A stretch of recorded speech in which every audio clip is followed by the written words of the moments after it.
नमस्कार, आप देख रहे हैं IBC 24। मैं हूं आपके साथ राहुल सिन्हा। छत्तीसगढ़ की खबरों में आपका स्वागत है और बुलेटिन में सबसे पहले बात करेंगे मारवाही की महाभारत की।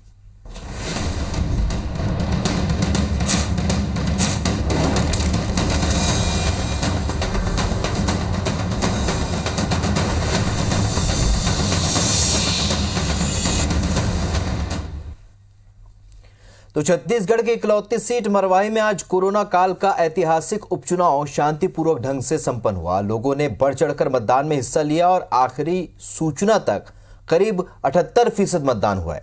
हालांकि अभी मतदान का प्रतिशत मतदान दलों के वापस लौटने के बाद और बढ़ेगा। वोटिंग के बाद अब काउंटिंग से पहले जीत के दावों का दौर भी शुरू हो चुका है।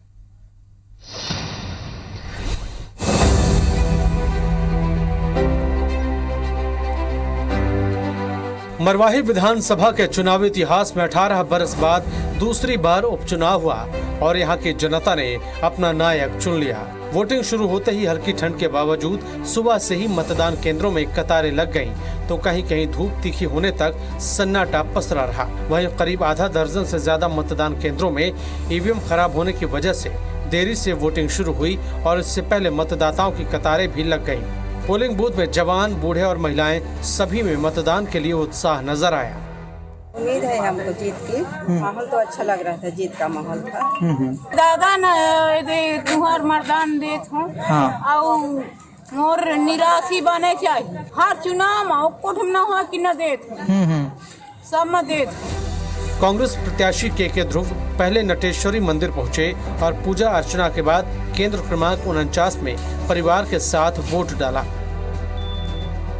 इसी तरह भाजपा प्रत्याशी डॉक्टर गंभीर सिंह भी परिवार समेत लटकोनी खुर्द के मतदान केंद्र पहुंचे और वोट डाला। दोनों ही प्रत्याशियों ने मरवाही की जनता का आशीर्वाद मिलने का दावा किया। मैं वही विश्वास रखता हूँ कि मेरे पक्ष में वोट डालेंगे। विकास के मुद्दे भी उसमें जोड़ा हूँ कि विकास के साथ चलना है, ये मैं प्लस मानता हूँ। निश्चित रूप से बहुत बेनिफिट है, क्योंकि जो भी परिवार का एक अपना यहाँ पर स्थान है, इस ढंग से उनके साथ में व्यवहार किया गया, उसका बदला यहाँ की जनता जरूर देगी। उपचुनाव की वोटिंग के दौरान कहीं देर से वोटिंग शुरू होने पर तो कहीं ईवीएम में खराबी की वजह से कहीं JCCJ के समर्थन का पर्चा फेंके जाने की खबर आई, तो कहीं घड़ी बांटने की शिकायत हुई। आरोप प्रत्यारोप और छिटपुट विवादों के बीच पूरे मरवाही में मतदान शांतिपूर्वक रहा। मुख्यमंत्री भूपेश बघेल ने दावा किया कि मरवाही में जीत तय है, सवाल सिर्फ कितने रिकॉर्ड मतों के अंतर से जीतने को लेकर है। मंत्रियों ने भी मरवाही में कांग्रेस की जीत का दावा ठोका। पूरी उम्मीद है, अब मरवाही में कितने रिकॉर्ड मतों से जीतते हैं, अंतर से जीतते हैं, ये देखने की बात है। परिस्थिति को देखते हुए और जो सिचुएशन बना था उसके अनुसार मुझे लगता है कि यहाँ तो मरवाही जीतेंगे। इतने साल बाद मरवाही जिला बना है, वो लोगों के समर्थन से लग रहा है कि पिछले सारे रिकॉर्ड टूटेंगे और रिकॉर्ड मत से कांग्रेस मत जीतेगी। मरवाही विधानसभा क्षेत्र के मतदाताओं में काफ़ी उत्साह है। कांग्रेस के प्रति काफ़ी वोटिंग हो रही है और कांग्रेस के पक्ष में बहुत ही प्रचंड बहुमत के साथ ये परिणाम आएगा। इधर भाजपा नेताओं का कहना है कि मरवाही की जनता ने कांग्रेस को सबक सिखाया है। जो वोट डाल के आ रहे हैं और उनसे जो चर्चा हो रही है,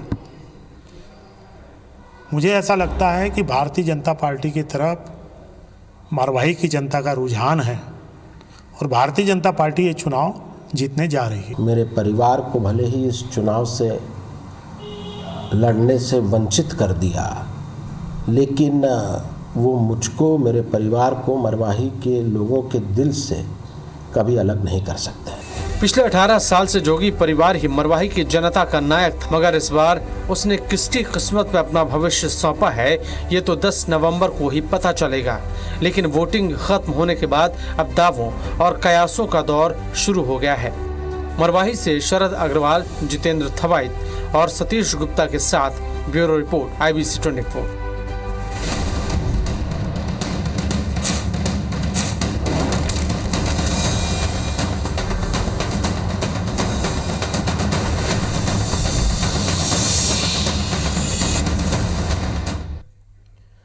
इधर इधर मुख्यमंत्री भूपेश बघेल चुनाव प्रचार के लिए आज दोपहर बिहार के लिए रवाना हुए। एयरपोर्ट पर पत्रकारों से चर्चा करते हुए उन्होंने कहा कि बारवाही में जीत तय है, लेकिन कितने रिकॉर्ड मतों के अंतर से जीतते हैं ये देखना है। मध्य प्रदेश में भी कमलनाथ की सरकार बनेगी।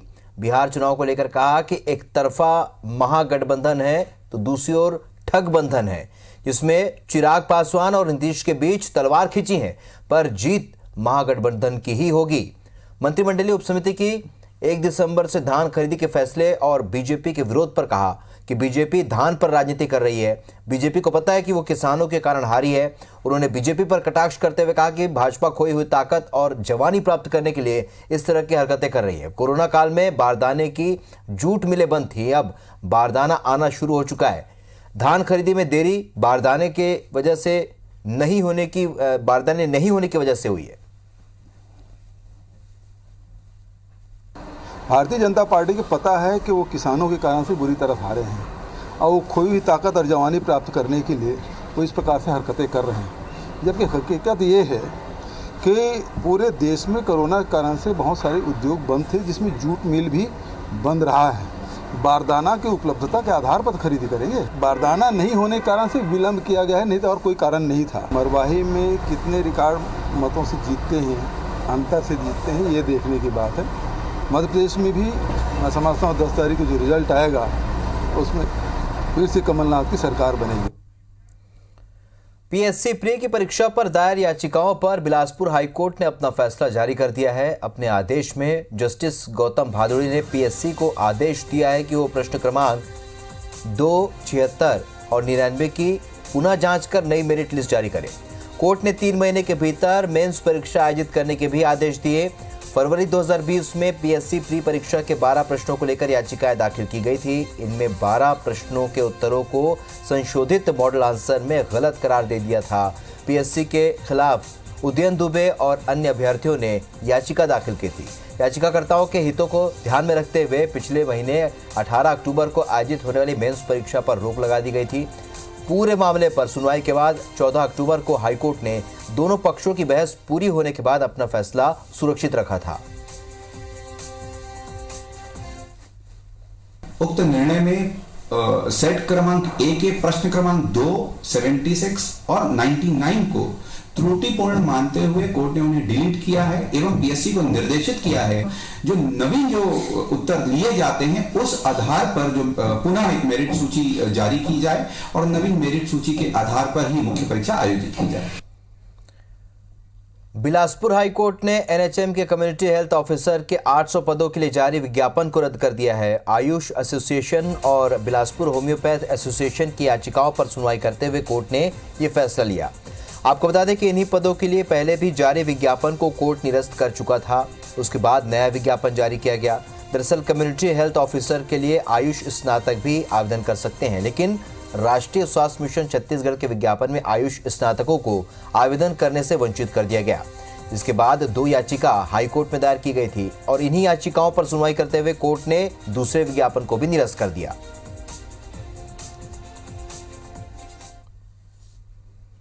6 नवंबर को होने वाली रायपुर नगर निगम की पहली सामान्य सभा के लिए रणनीति बनाने के लिए बीजेपी पार्षद दल की बैठक हुई। एकात्म परिसर में पार्टी जिलाध्यक्ष श्रीचंद सुंदरानी की अध्यक्षता में हुई इस बैठक में सामान्य सभा में महापौर को घेरने के लिए मुद्दे और रणनीति पर चर्चा हुई। सभी पार्षदों को इसकी जिम्मेदारी भी सौंपी गई। बीजेपी नेताओं ने आरोप लगाया है कि महापौर बीजेपी पार्षदों के साथ सौतेला व्यवहार कर रहे हैं। पार्षद निधि की स्वीकृति, सफाई कर्मचारियों से लेकर विकास कार्यों के काम में भेदभाव किया जा रहा है। सामान्य सभा की बैठक में यह मुद्दा जोर शोर से उठाया जाएगा। बैठक में नेता प्रतिपक्ष को लेकर भी चर्चा हुई। आपको बता दें कि अब तक बीजेपी ने नगर निगम में नेता प्रतिपक्ष की नियुक्ति नहीं की है। पिछले दिनों इसके लिए बनाए गए पर्यवेक्षक विधायक बृजमोहन अग्रवाल ने वरिष्ठ पार्षद सूर्यकांत राठौर के नाम की घोषणा कर दी थी, लेकिन शहर के पूर्व विधायक और कुछ पार्षदों के विरोध के चलते ये नियुक्ति अटक गई।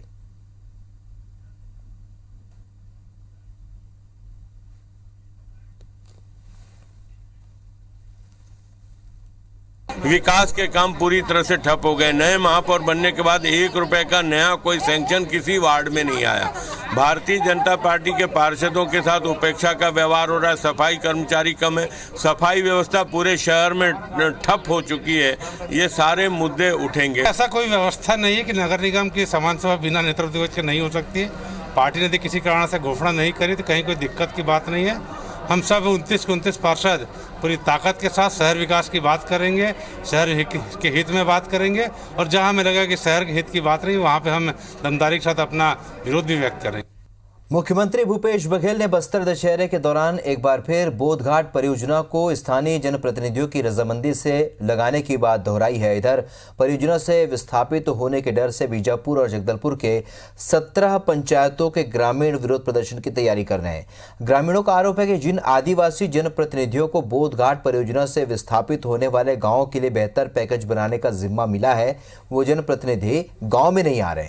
ग्रामीण इलाके में लगातार बैठकें ले रहे हैं। बड़ी संख्या में गांव के पंच, सरपंच बस्तर कलेक्टर से मिलने के लिए पहुंचे और बोधघाट परियोजना का काम शुरू नहीं करने के लिए आवेदन दिया। साथ ही चेतावनी दी कि वो विस्थापन बर्दाश्त नहीं करेंगे।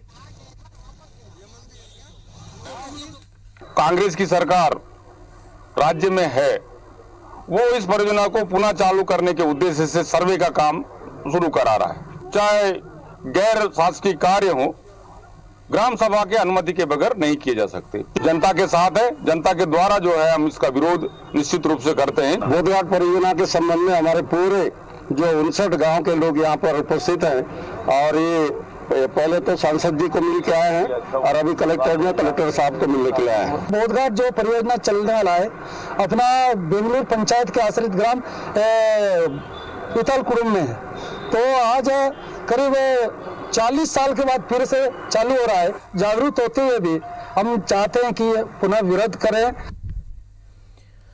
नक्सल विरोधी अभियान के तहत दंतेवाड़ा पुलिस को एक और कामयाबी मिली है। मलंगिर एरिया में सक्रिय 5 इनामी सहित 10 नक्सलियों ने दंतेवाड़ा एसपी के सामने सरेंडर कर दिया है। सरेंडर करने वाले नक्सलियों में 5 लाख का इनामी नक्सली कोसा मड़काम, 3 लाख का इनामी नक्सली माड़वी आयता शामिल है। इसके अलावा देवा मंडावी, भीमा कुर्राम, मुक्का माड़वी पर 1-1 लाख का इनाम घोषित था। सभी नक्सलियों पर जवानों की हत्या, सड़क काटने जैसे दर्जनों मामले दर्ज हैं। बता दें कि अब तक लोन वर्राटू अभियान के तहत कुल 50 इनामी सहित 187 नक्सलियों ने सरेंडर किया है। धमतरी जिले के नगरी क्षेत्र में पिछले दिनों नक्सली मुठभेड़ में साथियों की मौत के बाद बौखलाए नक्सलियों ने बड़ी घटना को अंजाम दिया है। नक्सलियों ने खल्लारी थाना क्षेत्र के करही पंचायत के सरपंच पति नीरेश कुमार कुंजाम की हत्या कर दी। कहा जा रहा है कि मुखबिरी के शक में नक्सलियों ने सरपंच पति का अपहरण किया था, फिर धारदार हथियार से उसकी हत्या कर दी। इस घटना के बाद इलाके में दहशत का माहौल है। वहीं पुलिस मामले की जांच में जुट गई है। सरपंच पति का शव आज सुबह गाँव से लगे उजरावन जंगल में देखा और मौके पर पुलिस को शव के पास नक्सली पर्चा भी मिला, जिसमें नक्सलियों ने सरपंच पति पर मुखबिरी का आरोप लगाया।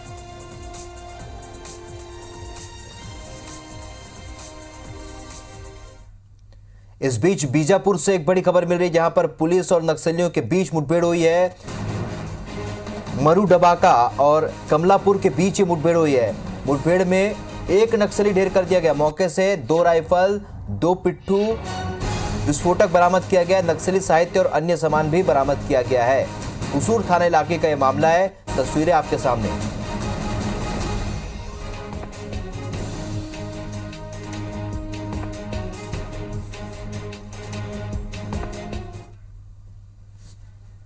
चलिए छत्तीसगढ़ की खबरों में फिलहाल लेते हैं, लेकिन ताजा जानकारी के लिए आप बने रहिए IBS 24 के साथ। नमस्कार।